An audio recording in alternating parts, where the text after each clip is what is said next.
Thank you Jesus, thank you Jesus, thank you Jesus. ये brother Vicky Sahota जी आ मलसिया तो आए आ।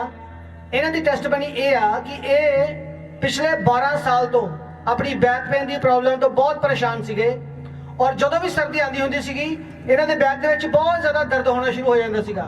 काफ़ी इलाज भी कराया इन्होंने लेकिन दर्द जा नहीं रहा सीगा। लेकिन जो खुदाबंदी हजूरी विच आए आ 31 अक्तूबर को ये पहली बारी इस चर्च में आए आ, इस मिनिस्ट्री में आए आ और जो वर्शिप हो रही सी, आराधना हो रही सी 31 अक्तूबर के दिन ही परमेश्वर के आत्मा ने इन्होंने छुआ और इन्होंने सारी दर्द तो आज़ाद कर दिता। हुण बिल्कुल आज़ाद है।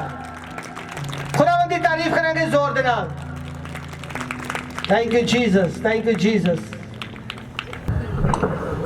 सिस्टर सरबजीत कौर विजोले तो ये सिस्टर दसते हैं कि इन्हों के फंड के कोई पैसे मिलने से पर काफ़ी प्रॉब्लम आ रही सी और इन्होंने परमेश्वर दास जी को प्रार्थना करवाई।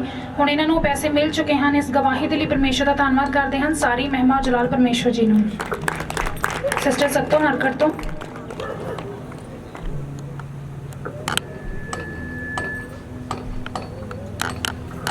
ये सिस्टर दसते हैं कि इन्हों के पोते को फीवर सी और इन्होंने 3 डॉक्टर चेंज किए पर कोई फर्क नहीं पिया।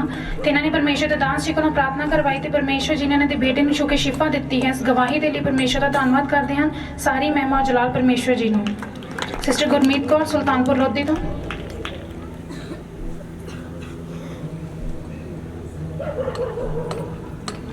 ये सिस्टर दसते हैं कि 3 नवंबर को इन्हों के हसबैंड का अखां का ऑपरेट होया सी ते ऑपरेट सक्सैसफुल होया है। ये सिस्टर दसते हैं कि इन्हों की अखां का ऑपरेट भी 5 नवंबर को होना सी पर इन्हों की शुगर बहुत ज़्यादा बढ़ गई जिस करके डॉक्टर्स ने इन्हों का ऑपरेट नहीं किया और इन्होंने परमेश्वर के दास जी को प्रार्थना करवाई तो उस रात ही इन्हों की शुगर घट गई तो अगले दिन ही इन्हों का ऑपरेट होया तो ऑपरेट सक्सैसफुल होया। इस गवाही के लिए परमेश्वर का धन्यवाद करते हैं। सारी महिमा जलाल परमेश्वर जी ने।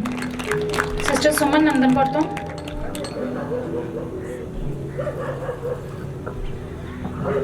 ये सिस्टर दसते हैं कि 3 जनवरी 2021 संडे को परमेश्वर के दास जी ने इन्हों के लिए प्रोफेसी की सी कि तुम्हारी आत्मिक तरक्की होगी तो घर के हालात चेंज होंगे। तो परमेश्वर जी ने अपने वर्ड्स को पूरा किया और परमेश्वर जी ने इन्हों दी सारिया कमियों दूर किया और गहरे भेतों को खोलिया तो फास्टिंग प्रेयर के भी मदद की। तो सिस्टर दसते हैं कि फैमिली के जिन्ने मैंबर बैप्टिज्म लैन तो रहते सी सब ने इस साल परमेश्वर के नाम को ग्रहण किया है और परमेश्वर जी ने इन्हों के घर की सिचुएशन को चेंज किया है। इस गवाही के लिए परमेश्वर का धन्यवाद करते हैं। सारी महिमा जलाल परमेश्वर जी ने। सिस्टर किरणजीत कौर मकसूदा तो ये सिस्टर दसते हैं कि इन्हों के हसबैंड की लत्त से कुछ वज गया सी जिस करके लत्त ते स्वैलिंग हो गई सी और पेन भी काफ़ी होंगी सी और उन्होंने टेस्ट करवाए तो इन्फेक्शन आई और इन्होंने परमेश्वर के दास जी को प्रार्थना करवाई तो परमेश्वर जी ने इन्हों के हसबैंड को छू के शिफा दी है। तो हुण काम पर भी जाते हैं तो परमेश्वर जी ने इन्होंने नवे फोन के नाल ब्लैस किया है। इस गवाही के लिए परमेश्वर का धन्यवाद करते हैं। सारी महिमा जलाल परमेश्वर जी ने। सिस्टर मीनू नंदनपुर तो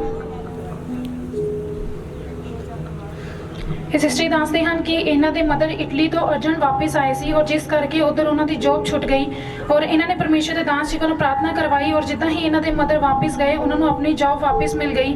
इस गवाही लिए परमेश्वर का धन्यवाद करते हैं। और दूसरी गवाही इन्हों के ब्रदर की है कि उन्होंने इटली एम्बेसी के अपनी फाइल लगाई सी और फाइल लगाई को 1.5 साल हो गया सी पर कोई वीज़ा नहीं आया सी। बीते दिन ही परमेश्वर के दास जी ने रात 2 बजे प्रार्थना करने लिए कहा और इन्होंने सिस्टर जी ने कॉन्टीन्यूस उस प्रेयर के रहे और 10 नवंबर को इन्होंने ब्रदर का वीज़ा आ चुका है और ब्रदर 13 नवंबर को इटली जा चुके हैं। इस गवाही के लिए परमेश्वर का धन्यवाद करते हैं। सारी महिमा जलाल परमेश्वर जी ने। सिस्टर सुनीता आनंद नगर तो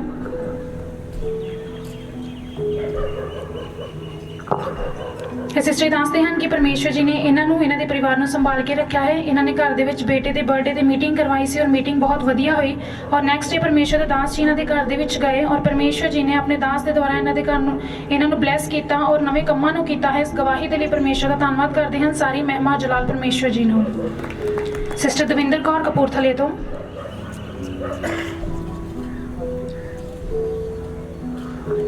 ये सिस्टर दसते हैं कि इन्हों के गोडिया के बहुत ज़्यादा पेन रही सी और मंडे प्रेयर मीटिंग के परमेश्वर के दास जी ने वचन किया कि परमेश्वर की मर्जी थोड़े जीवन के पूरी होवे और इन्होंने पूरा हफ्ता उस तरह बोल के प्रार्थना की और फास्ट भी रखे तो परमेश्वर जी ने इन्होंने छू के शिफा दी है। इस गवाही के लिए परमेश्वर का धन्यवाद करते हैं। सारी महिमा जलाल परमेश्वर जी ने। सिस्टर सुनीता नंदनपुर तो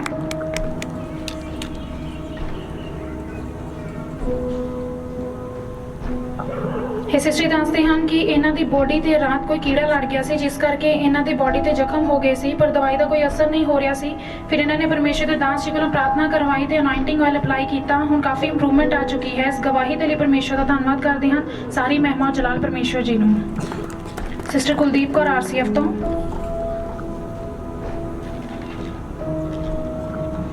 ਇਹ ਸਿਸਟਰ ਦੱਸਦੇ ਹਨ ਕਿ ਪਰਮੇਸ਼ਰ ਜੀ ਨੇ ਇਹਨਾਂ ਨੂੰ ਇਹਨਾਂ ਦੇ ਪਰਿਵਾਰ ਨੂੰ ਸੰਭਾਲ ਕੇ ਰੱਖਿਆ ਹੈ। ਇਹ ਸਿਸਟਰ ਦੱਸਦੇ ਹਨ ਕਿ ਇਹਨਾਂ ਦੇ ਪੇਟ ਦੇ ਵਿੱਚ ਕੋਈ ਪ੍ਰੋਬਲਮ ਸੀ ਔਰ ਇਹਨਾਂ ਨੇ ਫਾਸਟਿੰਗ ਦੇ ਦੌਰਾਨ ਪਰਮੇਸ਼ਰ ਜੀ ਨੇ ਇਹਨਾਂ ਨੂੰ ਹੀਲ ਕੀਤਾ ਹੈ। ਇਸ ਗਵਾਹੀ ਦੇ ਲਈ ਪਰਮੇਸ਼ਰ ਦਾ ਧੰਨਵਾਦ ਕਰਦੇ ਹਨ। ਸਾਰੀ ਮਹਿਮਾ ਜਲਾਲ ਪਰਮੇਸ਼ਰ ਜੀ ਨੂੰ।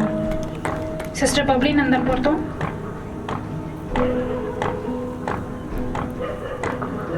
ਇਹ ਸਿਸਟਰ ਦੱਸਦੇ ਹਨ ਕਿ ਬੀਤੀ ਦਿਨੀ ਸਿਸਟਰ ਜੀ ਆਪਣੇ ਬੇਟੇ ਇਜ਼ਰਾਈਲ ਦੇ ਲਈ ਪਰਮੇਸ਼ਰ ਦਾਸ ਜੀ ਕੋਲੋਂ ਪ੍ਰਾਰਥਨਾ ਕਰਵਾਉਂਦੇ ਸੀ ਕਿ ਪਰਮੇਸ਼ਰ ਜੀ ਉਹਨਾਂ ਨੂੰ ਬਾਈਕ ਦੇ ਨਾਲ ਬਲੈਸ ਕਰੇ।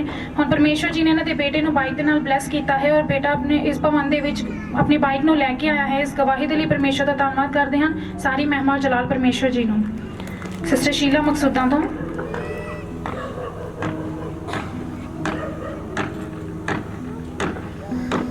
ਇਹ ਸਿਸਟਰ ਦੱਸਦੇ ਹਨ ਕਿ ਬੀਤੇ ਦਿਨੀ ਇਹਨਾਂ ਨੂੰ ਬਹੁਤ ਜ਼ਿਆਦਾ ਖਾਂਸੀ ਆਉਂਦੀ ਸੀ ਔਰ ਇਹਨਾਂ ਨੇ ਪਰਮੇਸ਼ਰ ਦਾਸ ਜੀ ਤੋਂ ਪ੍ਰਾਰਥਨਾ ਕਰਵਾਈ। ਪਰਮੇਸ਼ਰ ਜੀ ਨੇ ਇਹਨਾਂ ਨੂੰ ਛੂਹ ਕੇ ਸ਼ਿਫਾ ਦਿੱਤੀ ਹੈ। ਔਰ ਇਹ ਸਿਸਟਰ ਦੱਸਦੇ ਹਨ ਕਿ ਇਹਨਾਂ ਦੇ ਘਰ ਬਹੁਤ ਜ਼ਿਆਦਾ ਚੂਹੇ ਆਉਂਦੇ ਸੀ ਔਰ ਇਹਨਾਂ ਦਾ ਬਹੁਤ ਨੁਕਸਾਨ ਹੁੰਦਾ ਸੀ ਔਰ ਇਹਨਾਂ ਨੇ ਪਰਮੇਸ਼ਰ ਦੇ ਦਾਸ ਜੀ ਨਾਲ ਗੱਲ ਕੀਤੀ ਔਰ ਦਾਸ ਜੀ ਨੇ ਕਿਹਾ ਕਿ ਹੁਣ ਤੁਹਾਡੇ ਘਰ ਚੂਹੇ ਨਹੀਂ ਆਉਣਗੇ। ਹੁਣ ਉਸੇ ਤਰ੍ਹਾਂ ਹੋਇਆ ਔਰ ਪਰਮੇਸ਼ਰ ਇਸ ਗਵਾਹੀ ਦੇ ਲਈ ਪਰਮੇਸ਼ਰ ਦਾ ਧੰਨਵਾਦ ਕਰਦੇ ਹਨ। ਸਾਰੀ ਮਹਿਮਾ ਜਲਾਲ ਪਰਮੇਸ਼ਰ ਜੀ ਨੂੰ। ਸਿਸਟਰ ਕੈਥਰੀਨ ਕਪੂਰਥਲੇ ਤੋਂ।